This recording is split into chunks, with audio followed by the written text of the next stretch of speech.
Are you ready? I'll tell you another story.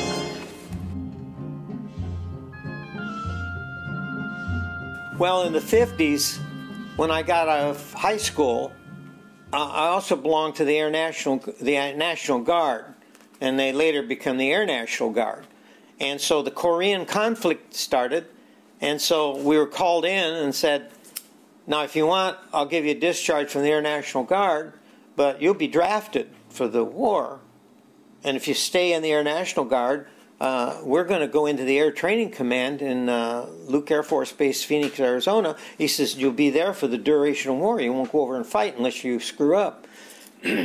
So I said, okay. So we went, and they sent us over to Luke Air Force Base. My cousin, I told my cousin, I says, come on, join the Air National Guard. And I says, you go there and you'll be air command. And his mother says, no, Clifford can't go. We don't want him to fly. I says, we're in the Air National Guard. I said, we don't fly. Pilots fly. You know, we just support. I was in the hospital group. And she wouldn't let him go. Well, he got drafted, and he was over on the front line there in Korea firing these 5-inch mortars. Never thought he'd come out, you know. But anyway, I went to Arizona and stayed in there for the duration of the war. But while I was over there, they sent me on an ambulance crew because I was in the medical department from Phoenix, Arizona to a place called Agua Dulce. And Agua Dulce was part of the Air Training Command training.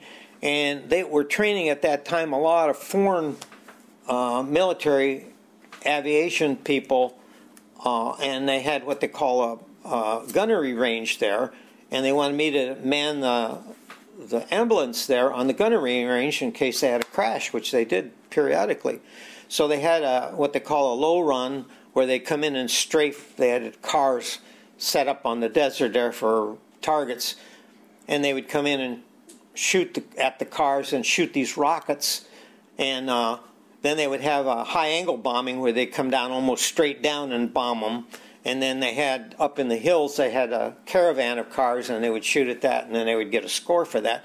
And once in a while, the rockets wouldn't go off, so they would release the rocket because they didn't want to go back and land with them, and the rocket would land there. And these guys would all run out. They were the crews, and they'd set up the rocket, and they'd try to fire it off, you know, build a fire or something. And once in a while, they'd go, shh, all the way, and the guys are covering. And many times I'd fallen asleep on top of the ambulance. You know, during the day it was warm, and you'd swear they would just, such a wind would come up, almost blow you off the truck, because these guys would come in at 600 miles an hour, fly right over the fire truck to the bombing range, you know. And Red Leader 1 to Red Leader 2, you know, we're 60 seconds out from the, and you'd look around, you wouldn't see anything, and then they'd come by, you know. Well, when I was going to sign up for my assignment from Phoenix to Agua Dulce, there was a little road restaurant, and it was like 150 feet off of the road. So I pulled off, and I was going to go in there and get some watermelon or something because it was real hot. So I went in there, and when I walked in the door, the guy said, "Oh, hi, Michigan." I said, "How did the guy know I'm from Michigan?" You know, well, I found out later he had binoculars, and he would watch cars come in, and he'd look at their license plate. So I sat down at a counter and ordered something. I don't remember what it was. And then pretty soon a guy came and sat on the right side of me. Another guy came and sat on the left side of me. And so I thought that was kind of strange. And so then the guy that came in, he says, "Oh, I'd like to get a beer." So they were selling beer there, so he gave the guy a beer. And he says, "Oh," he says, "would you gamble for that?" And I don't know if you've ever seen, they have these little leather bottles, and they put dice in them, and they shake them. And I don't know how the game worked, but the guy would put down, he'd say, double or nothing, you know. And so, of course, the first time the guy that wanted to gamble for it, he had some of his cash out. And before long, while I was eating there, he had a whole pile of money there, you know, on the counter. And the guy says, I just came in here to get a beer. He says, I didn't want to take your money or anything. He says, let this kid, and I was a young kid, he said, let this kid roll the dice for me. He says, I'm going to leave. And so he did. He left, and he took a few dollars from the pile. And so the guy said, roll the dice. I says, I'm not going to roll any dice. I don't know anything about the game. Oh, it's easy. You know, you could win all this money that's in front of you. And they're trying to entice me to roll, you know, the dice. And then the guy that was on the other side of me was trying to get me in the game. And finally I says, that's not my money. I don't care. I says, that's his money. Let him pay, you know. And it ticked him off, you know. And so I finally left. And so I went to the base and I was telling these guys this story. And he says, yeah, he says, that guy did the same thing to a truck driver, and he lost his whole paycheck.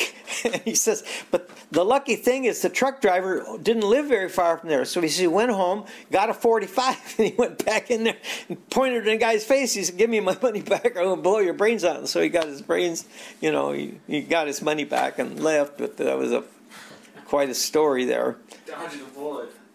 Yeah.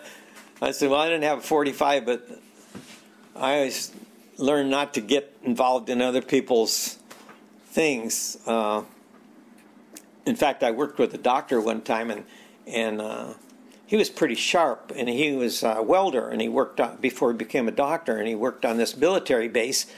And he says they had a break at lunchtime, and they were all in the latrine gambling.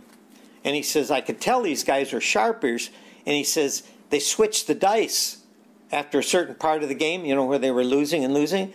And he says, when I saw him do that, he says, oh, it's time to eat lunch. And he said, I broke up the game. And it left. And he says, they came and sat down on both sides of him at the counter there, where the cafeteria. And they said, you broke up the game, and we lost our money, and you're going to give it back. And he told them to go fly a kite. And they said, well, we'll be waiting for you when you get out of the gate. And he said, I knew the guys meant business. So he said, I don't know what to do. So he says, there was a railroad car next to a fence because the base was all fenced in. So he said, I got up on the railroad car and I was able to jump over the fence. He said, I went home, got a 45. And he said, put it in my belt. And so at night when I got ready to leave, he says, I got over to my parking area and here come these two guys. I says, we're here to get your money. And he says, I just pulled the 45 out. And I says, who wants it first? And he said, they scattered and I never ate. I says, I don't take a lot of guts to do that, you know. And I've heard of people doing that. A couple other stories of people pulling guns on people, you know. I said, well, you shot the guy? He said, hell yes, I'd have shot him.